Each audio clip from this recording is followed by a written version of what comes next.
Perfecto. Bueno, primero que nada, saludarlos en esta segunda jornada del Congreso de Autopoiesis y Cognición. Vamos a empezar ahora con la mesa de educación. Vamos a partir con Karina Jaque Parra, que va a presentar su ponencia sobre aprendizaje autopoiético, lineamientos desde la autopoiesis y la inacción para prácticas pedagógicas transformadoras. Así que bueno, te doy la palabra para no perder más tiempo con todo lo que el problema técnico que tuvimos. Así que eso quiero. Pues empezar. ¿Me escuchan bien? Es que no gusta usar el micrófono, pero... O si se pueden acercar, además, para poder ver la PPT que está de este lado. Si se pueden acercar las personas que están más atrás, por favor. Es que de verdad me incomoda mucho ocupar el micrófono. Igual voy a hablar lo más fuerte que pueda. Muchas gracias. Entonces, como dijeron, me llamo Karina Jaque Parra, soy profesora en educación diferencial. Y hoy día vengo a traerles estas reflexiones que hice a partir de un estudio de algunos textos de Varela sobre autopoiesis en acción y cómo estos conceptos nos pueden ayudar. Y de hecho se parecen mucho a algunos lineamientos de teorías pedagógicas que yo llamo transformadoras o que son no tradicionales. Siguiente. ¿O yo podía cambiar? Sí, con el control que tengo. No hay un control acá. Pero no te falta el control. Hay un control de ese lado. Ahí cambió. Muchas gracias. Entonces, en esta pregunta de que si es posible un aprendizaje autopoiético, bueno, habría que preguntarse cuáles serían sus características, ¿no? Y para eso me hice como este esquema de conceptos. Entonces, autopoiesis, y yo creo que acá hay gente que sabe mucho más que yo del tema, ¿cierto? Viene del griego, autocreado, tiene que ver con un sistema organizado, vital mínimo, ¿cierto? Una unidad organizada o una identidad autoproducida. Y surgió para poder definir y separar lo vivo de lo no vivo. Esta identidad autopoiética interactúa con su entorno y hace algo súper interesante, que es que lo interpreta. Y además tiene la característica de ser autónomo, ¿cierto? Porque se diferencia de su entorno. No se separa totalmente de él, y acá surge esta especie de paradoja o de contradicción. Surge a partir de él, se diferencia de él, pero aún así está vinculado con el entorno. Si no, no puede seguir autoproduciéndose. Por lo tanto, genera este vínculo de reciprocidad o de interdependencia, como lo llama Varela. Entonces tenemos también el concepto de autonomía, ¿no? Que es clave para entender la autopoiesis, que tiene que ver con un proceso de constitución de una identidad, ¿cierto? Y la identidad es esto de que hay partes en una organización que van generando una frontera que hace que hayan cosas que queden fuera de esa frontera, lo que está dentro de la identidad. Y que la naturaleza de este proceso es de cierre operacional, ¿cierto? Que vendría a ser esta interconexión reflexiva, circular, y que trae como consecuencia su propia autoproducción. Y acá entra otro concepto clave, y este es fundamental para el enlace que hice con el tema de las teorías pedagógicas, que es el de enacción, ¿cierto? Que básicamente es cognición encarnada. Es decir, estar situado, es tener un punto de vista, esto que yo les dije, que la organización de lo vivo interpreta, ¿no?, su entorno. Y eso hace que tenga un rol activo en la construcción del conocimiento y la construcción del mundo, ¿no?, desde el punto de vista de Varela. Y esta parte es súper interesante, ¿cierto? Porque pasamos de cosas muy pequeñitas, que eran cómo surgió la vida, a sistemas mucho más complejos que somos los seres humanos. Y ahí está el enlace con las pedagogías, en la forma en que Varela entendió la cognición, que va a depender de tener un cuerpo con habilidades sensoriomotrices, y que estas habilidades van a tener un carácter, o van a depender de componentes tanto biológicos, psicológicos como culturales. Y ahí también entran estas dos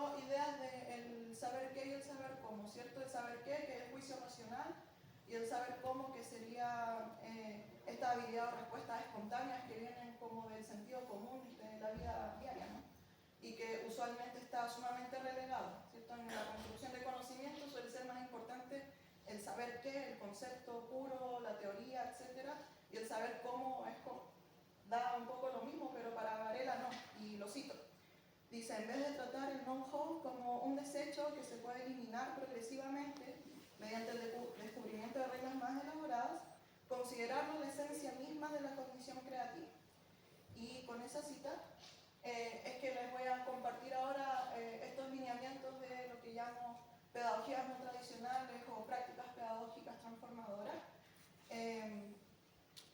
Considerando la pedagogía tradicional como aquella que es homogenizante, es decir, se enseña lo mismo para todos de la misma forma, al mismo tiempo se les evalúa igual, etc., de manera jerarquizada, ¿cierto?, desde el docente hacia el estudiante, y que eso genera exclusión, fenómenos de fracaso escolar, etc.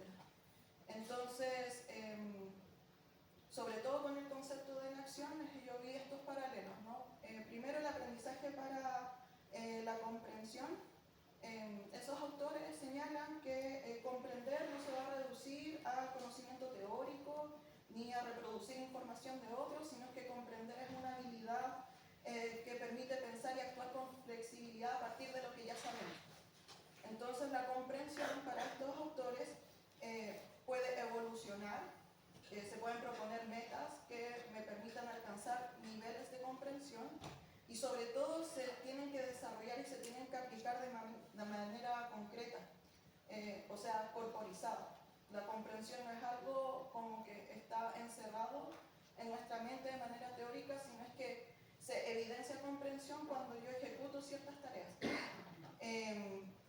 Por otro lado, esto que yo llamo situaciones didácticas contextualizadas, hago referencia a dos grandes teorías del aprendizaje, que sería el constructivismo y el socioconstructivismo. Respecto a este segundo, Vygotsky, ¿cierto?, señala que el aprendizaje surge a partir de la interacción entre los pares y con el entorno sociocultural en el que estamos inmersos. Y el otro es Piaget, que sería el padre del constructivismo, ¿cierto?, y que de hecho Varela tiene distancia con él. Y esta parte fue súper interesante de estudiar, porque si bien Varela toma algunas nociones de Piaget, por ejemplo, de que la cognición parte de habilidades sensoriomotrices, para Piaget, para Varela, Piaget es como objetivista, o sea, como que cree que el mundo afuera está dado y ya está hecho. En cambio, para Varela el mundo es algo que se hace, ¿cierto? El conocimiento y el mundo lo construimos poco a poco a partir de nuestros puntos de vista y nuestra interpretación. Pero más allá de eso, tanto el constructivismo como el socioconstructivismo aportan hartos lineamientos para desarrollar prácticas pedagógicas no tradicionales, sobre todo en esto de la contextualización, ¿cierto? De creer que el objeto de estudio, el objeto de aprendizaje, además de tener un contexto social, se debe enseñar para un uso social. Tradicionalmente en la escuela se enseña cosas que quedan ahí en la sala. O sea, ¿cuántas veces no nos pasó de esta fórmula me va a servir para comprar pan y no nos servía, ¿cierto? O sea, hay muchos conocimientos que se generan en la escuela que tienen un uso solo para la escuela y no para la vida. Y eso va a crear barreras para el aprendizaje y para el desarrollo. También el uso de material auténtico está en esa línea. Y otra cuestión que me parece súper interesante es que estas teorías proponen no fragmentar el objeto de estudio. La tradición, por ejemplo, para enseñar a leer y escribir a los niños, suelen separar primero en vocales, ¿cierto? Después aprendo letras, no todas las letras, de hecho aprendo la L, la M, la P, y después las palabras, y tengo que saber la grafía, y tengo que asociarlo al sonido, y después puedo leer los textos. En cambio, desde este punto de vista, eso no es así, sino que se ocupan los textos enteros. Entonces yo les traje una bajada como mucho más concreta, que tiene que ver con la enseñanza de las matemáticas, el sistema de numeración, y la enseñanza en alfabetización inicial.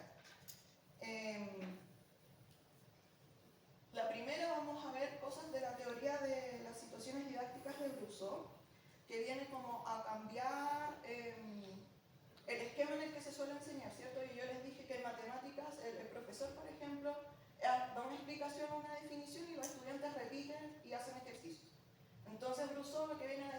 eso se tiene que transformar, se tiene que cambiar, partiendo por una situación de acción. Los estudiantes se enfrentan a una situación, interactúan entre sí, interactúan con el material y poco a poco van formulando sus propias hipótesis y sus propias estrategias de resolución de esa situación.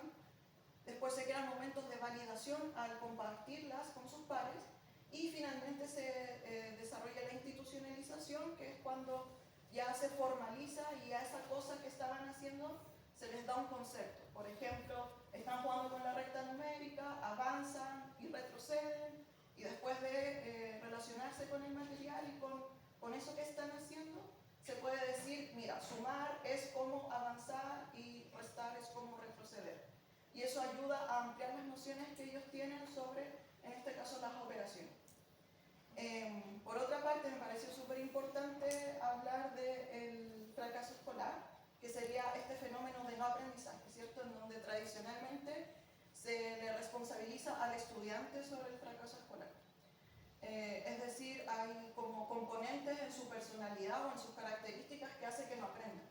En cambio, desde este otro punto de vista de las prácticas pedagógicas no tradicionales, el fracaso escolar tiene que ver más bien con las barreras de aprendizaje que como docentes muchas veces pongo, o del entorno, o del sistema educativo, etc. Pero ya la problemática no estaba en el sujeto, sino es que en la situación en la que el sujeto se encuentra. Y por último, quise destacar también el jugar para aprender, porque esa sí que es una práctica no tradicional, ¿cierto? Poco a poco eso sí se ha ido introduciendo, el tema del juego en las aulas, yo diría sobre todo con el avance de la tecnología. Y el juego es algo que está muy relacionado con la propuesta en activa de Varela, porque el juego es literalmente descorporizado, o sea, para jugar con el cuerpo, intercambiamos, hacemos roles, etc. Y eso hace que sea una instancia mucho más participativa.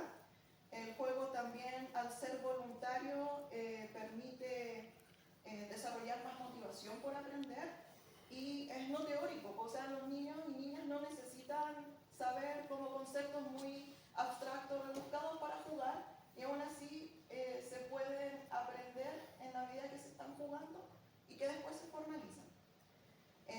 Entonces, con eso les quise traer algunas experiencias didácticas en el aprendizaje del lenguaje de las matemáticas que vienen un poco a evidenciar todo esto que les conversé antes. Voy a tomar un poquito de agua, eso sí, porque ya se me secó la boca.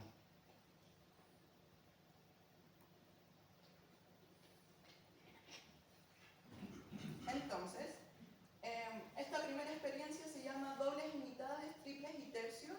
Ocurrió con un estudiante en un colegio de reinserción educativa, en un primer nivel medio, y él tenía muchas dificultades en el área de matemáticas. Ya un estudiante que de hecho todavía no entendía muy bien qué es un número par, ya para que tengamos un contexto, ¿no? Entonces estuvimos mucho tiempo trabajando esta idea de dobles y mitades, triples y tercios. Y llegó un punto en que pudo conceptualizar y también desarrollar estrategias de cómo calcular estos números. Pero le pasó algo que suele pasar mucho cuando hay un tránsito entre la enseñanza de los números enteros y la enseñanza de los números racionales. Y es que él creía que un tercio era un número más grande que un medio. ¿Por qué? Porque 3 es más grande que 2. ¿Ya? Esa es como la lógica que suelen tener los estudiantes cuando traspasan como características de los números naturales a los racionales. Entonces se me ocurrió la idea de llevar muchos porotos y muchas lentejas a la clase y tuvimos una situación como de feria, aprovechando de que él también trabajaba en la feria.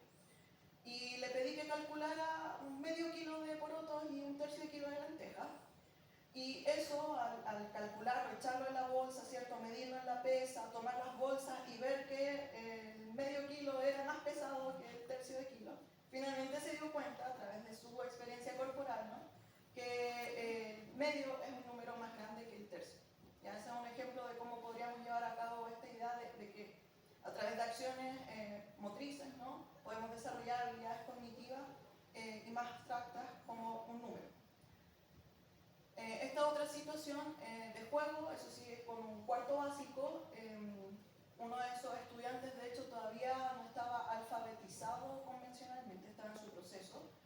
Y y les llevé muchas situaciones de juego con tablas, con cartas, con dinero, que les permitió poco a poco desarrollar conceptos sobre los números a través de observar patrones, por ejemplo, las tablas, las grillas, desarrollar un repertorio de multiplicaciones que les permite después poder hacer cálculos y con el número desarrollar estrategias de cálculo, con el dinero, a través de la composición y descomposición de números.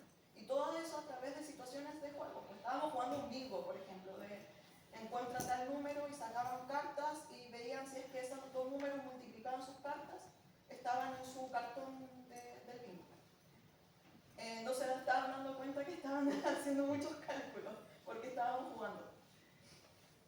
Y acá les traje algunas cosas de lenguaje, ya escrituras no convencionales. Este es un caso de un adolescente autista, de los llamados autistas no verbales, que estoy trabajando con él hace casi 3 años y está en su proceso de alfabetización inicial.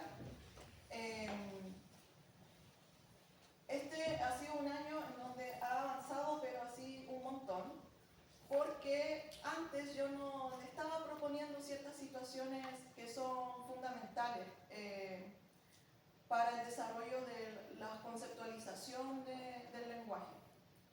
Me olvidé de decirles algo de la teoría psicogenética que estaba en las PPT anteriores. Para Piaget y en la enseñanza del constructivismo y el socioconstructivismo del lenguaje hay que partir con una pregunta súper clara. ¿Qué es lo que sabe una persona que no ha sido alfabetizada sobre leer y escribir? Ya en la enseñanza tradicional se considera de que no saben nada. O sea, ¿cómo van a saber qué es leer y qué es escribir si no saben leer y escribir de hecho? Pero en realidad las personas que no han sido alfabetizadas sí saben cosas, porque somos usuarios del lenguaje, usuarios activos del lenguaje. Por lo tanto, las personas sí tenemos conocimientos de eso. Y lo que propone Piaget es evaluar e identificar como el nivel de evolución de esos conceptos del lenguaje. Entonces, acá este niño, si se dan cuenta, en julio de este año, cuando le pedí escribir gato, escribió pura G. O sea, sabe que para escribir palabras hay que ocupar letras, ¿cierto? Pero no sabe que hay que combinar letras. Hay una pequeña relación con la pauta sonora, ¿cierto? Porque gato comienza con G, etc. Pero todavía está en un nivel como más básico de conceptualización del lenguaje. En cambio, en agosto, y porque empecé a validar sus escrituras no convencionales, ya ven que hay una evolución. Ahora, al escribir verde, hay una V, hay O, U, O. Ahí dice verde para él, decía verde según él en ese momento. Si se dan cuenta, hay un cambio respecto a la escritura de gato. Ahora él, aunque no haya relación con la pauta sonora, mezcla más letras, por último, ¿cierto? Entonces seguimos practicando y seguimos teniendo situaciones en las que él podía escribir y que yo validaba su escritura. Volví a escribir gato ahora en octubre porque estamos traduciendo un cuadernillo de trabajo de inglés. Y si se fijan, evolucionó un montón, pasó de escribir con pura G a casi escribir convencionalmente la palabra gato. Y lo mismo ocurre acá en la escritura de la fecha. No sé si alcanzan a ver, pero para escribir jueves 9 de octubre, él escribió jueves U, E, B y E. Por lo tanto, hay una relación con las sílabas, ¿cierto? Q, E, B. Y en octubre pasa lo mismo, la primera O es de OC, la U es de TU y las otras letras es BRE. Y ahí decía la fecha según él. Y la última experiencia que les quiero compartir sería el uso del calendario. Ya que el calendario es un objeto de uso social, ¿cierto? Están en las casas, en los almacenes, en muchas partes. Y nos ha servido para que desarrolle sus conceptos tanto en el área del lenguaje como en el área de las matemáticas. Entonces, ¿cómo era el tema de poner el video? ¿Sí? Acá les traigo un videito de... Todos los días nosotros escribimos la fecha, y ahí trabajamos con el calendario, ya se sabe los meses, por ejemplo. Entonces aquí está el video. Pero no se escucha. Ahí sí.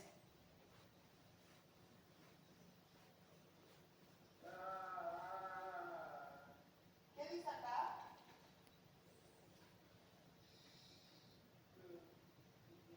Ahí dice septiembre, ¿ya está listo entonces?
últimamente, de hecho, cuando hacemos eso, suele escribir de manera muy convencional.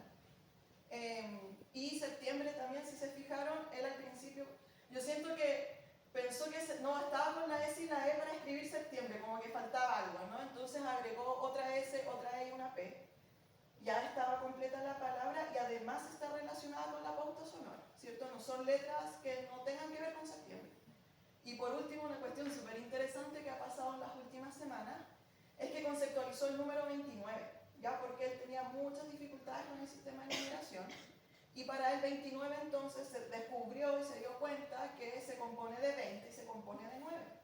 Y con esa señal yo ya puedo ahora empezar a hacer otro tipo de actividades que le permita seguir desarrollando sus conceptos sobre el sistema de numeración.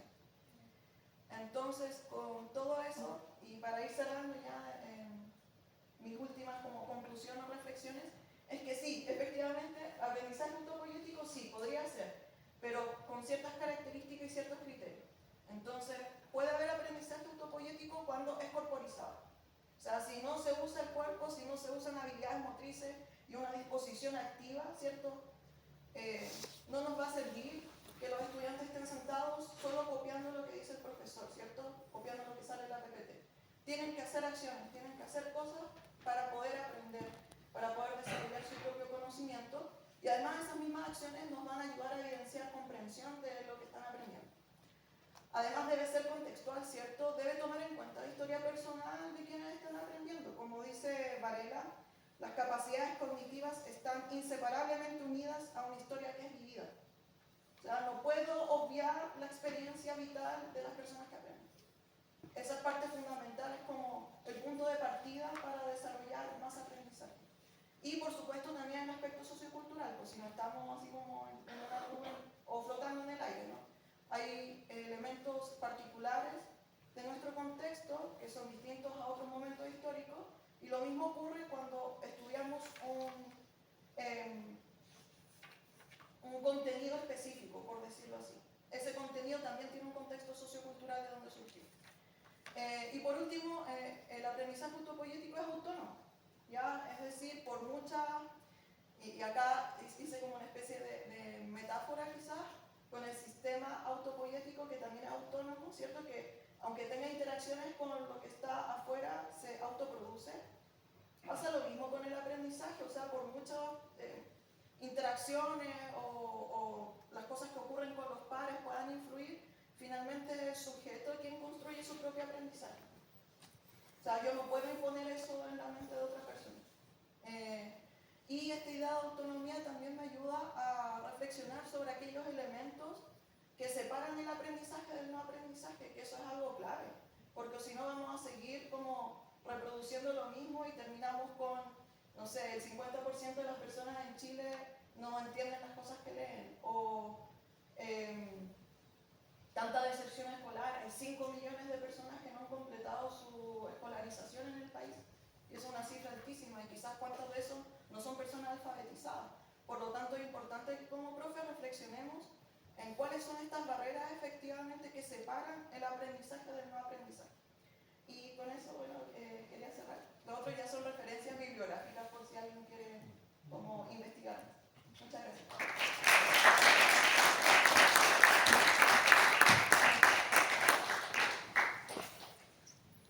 ¿Aló? Primero que nada, muchas gracias por la presentación. Abrimos un tiempo para preguntas. Tenemos unos 5 minutos, más o menos.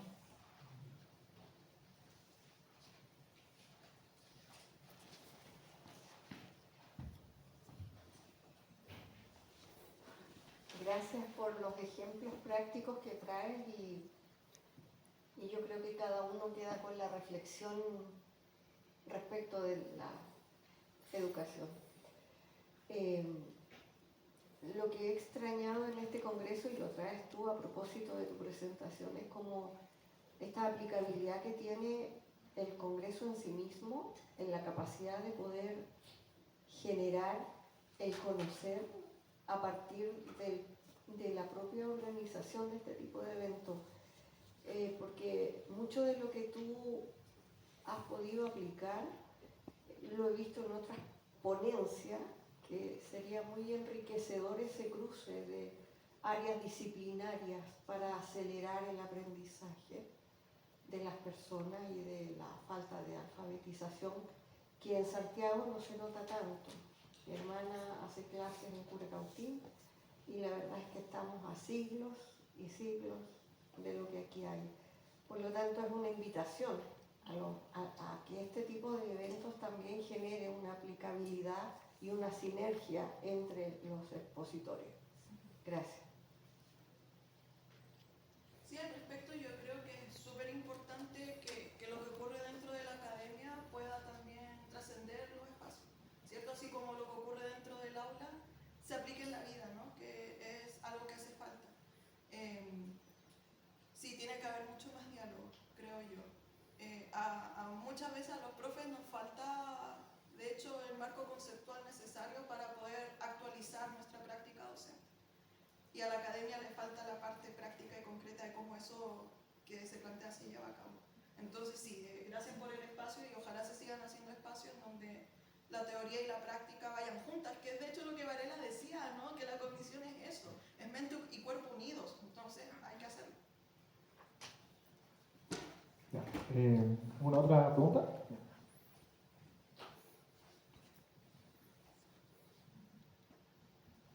Hola, ¿te escuchas? Primero que nada, agradecerte porque creo que es una forma muy bonita de mostrar que no sé cómo decirlo sin sonar ofensiva, pero como el ego de quien enseña a veces está por sobre de quien quiere aprender. Pero también quería como solo comentarlo porque fue una reflexión que fui haciendo a medida que te iba escuchando, que está muy preciosa tu presentación. Y es que no solamente, me pasó un poco que no solamente está remitido al aula o a los espacios en donde hay alguien que nos puede enseñar a poder desempeñarnos en este mundo tan complejo de vivir también, sino que también en otros espacios, como la clínica, por ejemplo, los doctores, por ejemplo, que, no sé, dan diagnósticos y esperan o creen que la persona va a entender perfectamente lo que le están hablando y dejan un poco afuera lo que pasa con la persona y lo que entiende la persona o lo que sabe de antes la persona respecto a esto. O los psicólogos que también tratamos de ayudar de alguna manera a entender ciertas situaciones vitales que acomplejan a las personas, pero que a veces nos olvidamos un poco de que la manera de sentir de esa persona no está aliada a la teoría necesariamente. Uno no siente en base a una teoría. O no se explica sus vidas o vivencias en base a una teoría. Y me hizo mucho sentido, sobre todo porque, bueno, creo que ya lo comenté, trabajo con niños con necesidades asistenciales y con sus familias también. Entonces se vuelve muy importante esto, de entender que esas vivencias tienen que ser comprendidas e integradas para poder crear un camino con estas personas en general. Entonces, eso. Muchas gracias. Sí, yo creo que de hecho ese ego hace que nos separemos como personas. Todos tenemos ego, obviamente, pero pasa mucho. Llevar esto a cabo en las aulas es muy difícil. Ya, con toda la sobrecarga docente que hay, de hecho es muy difícil y me da como, no encuentro otra palabra, cosa, como exigir, ¿no?, a mis colegas, tienen que hacer esto porque ya es muy, muy difícil todo lo que ocurre en la educación. No obstante, sí hay una cuestión de ego, ¿ya? Porque hay una cosa del sistema, que el sistema no te permite hacerlo, la burocracia del sistema educativo no permite hacer esto. La demanda, el papeleo, que haya muchos niños en la sala, etc. Pero también hay una cuestión de ego. Ya como profe diferencial nos pasa, nosotras somos las asistentes de los otros profes, no nos ven como docentes. Entonces muchas veces pasa que los profes no quieren como dejar su rol protagónico dentro del aula y se sienten amenazados cuando hay otros profes, de hecho. Y pasa demasiado, entonces esto es un proceso. Ya el hacer producción de conocimiento sobre eso ayuda a este camino, ¿no?, que hay que ir transitando para que haya cambios más profundos en la estructura de la educación.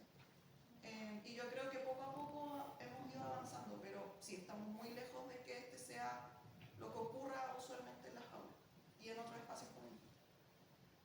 Bueno, queda espacio para una breve brevísima pregunta.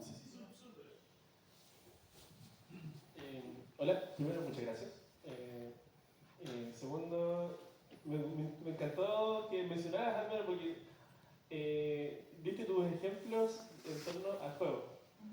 Me gustaría saber tu perspectiva en torno a qué pasa con lo desafiante del juego, a la frustración que se puede generar para que una persona como que quiera ganar el juego y aprenda en torno a ese desafío. Que se da mucho, por ejemplo, a uno como gamer con los juegos que son como más difíciles en general, ¿cachai? Como que ya quiero saber qué tengo que hacer para poder pasar esta parte. ¿Sí? ¿Cómo es tu perspectiva en el aprendizaje que hay dentro de eso? Ya, yo siento que hay como dos aspectos en torno a eso. El primero, perdí la idea, no. La tenía acá, revoloteando, la perdí. Hay un aspecto que es como cultural de principios, ¿no? Nos enseñan a competir, por lo tanto en los juegos también competimos, y por lo tanto nos importa ganar. Pero hay otro aspecto en la práctica que cuando se empiezan a integrar actividades de juego, empieza a haber como una especie de relajo, ¿no? Como que el aprender empieza a tener un carácter placentero,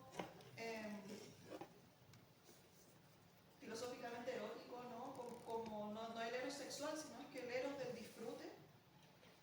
Y eso hace que haya mucho más relajo. O de hecho me acuerdo de cuando jugamos al bingo y ganó la niña y estaban los otros dos niños que por supuesto se frustran, pero no les importó tanto porque la pasamos tan bien jugando a eso que les dio lo mismo. ¿Me entienden? Entonces yo creo que es centrar la atención en el proceso del juego y el disfrute del juego más que en el resultado final, porque el aprendizaje no estaba en si tú ganabas el juego o no, sino que estaba en desarrollar el cálculo y cómo los niños iban ocupando sus tablas para ver la multiplicación y sacaban las cartas, ¿me entiendes? Entonces no tenía que ver con el resultado, sino que con el proceso. ¿Te sirve esa respuesta? Bueno, muchas gracias, Karina.